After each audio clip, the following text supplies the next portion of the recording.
Indemnisation des arrêts maladie. Quels changements dans les secteurs publics et privés? Publié le 4 mars 2025, Direction de l'information légale et administrative, Premier ministre. Plusieurs changements interviennent en mars et en avril concernant la prise en charge des arrêts maladie, que ce soit dans le secteur public ou le secteur privé. Ces mesures sont inscrites dans la loi de finances pour 2025 et dans la loi de financement de la sécurité sociale. Agents publics. À compter du 1er mars 2025, pour les fonctionnaires et les contractuels, les 3 premiers mois de l'arrêt maladie sont désormais indemnisés à hauteur de 90% du traitement indiciaire. L'indemnisation portait jusqu'à maintenant sur 100% du traitement indiciaire durant ces 3 premiers mois. Durant les 9 mois suivants, l'indemnisation reste la même, les agents publics percevront toujours 50% de leur traitement. Ils conservent par ailleurs une journée de carence en cas d'arrêt maladie. Indemnité journalière, salariés du secteur privé et agents contractuels. Vous êtes salarié du secteur privé ou agent contractuel de la fonction publique. Si vous avez un arrêt de travail,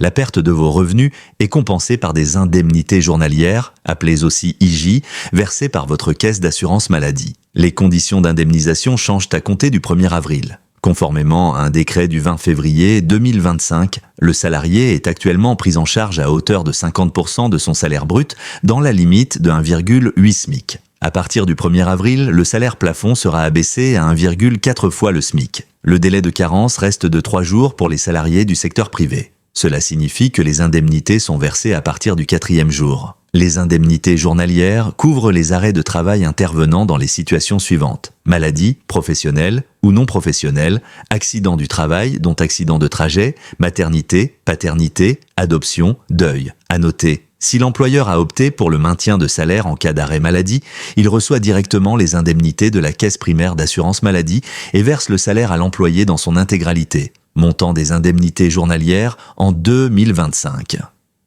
Les indemnités journalières sont déterminées à partir du salaire journalier de base, lui-même calculé à partir des salaires bruts des 3 mois précédant l'arrêt. Ou pour les salariés dont la rémunération varie, comme les intérimaires ou les saisonniers, à partir des 12 derniers mois. Si vous recevez un salaire mensuel, le salaire journalier de base est égal au total des 3 derniers salaires bruts perçus avant l'arrêt de travail, divisé par 91,25. L'indemnité journalière représente 50% de ce salaire journalier de base. Par ailleurs, le montant total des IJ est limité par un plafond établi chaque année en fonction du SMIC. À compter du 1er avril 2025, ce plafond est donc modifié et passe à 1,4 fois le SMIC mensuel, soit 2 522,57 €, contre 3 242,31 € avec le plafond de 1,8 fois le SMIC.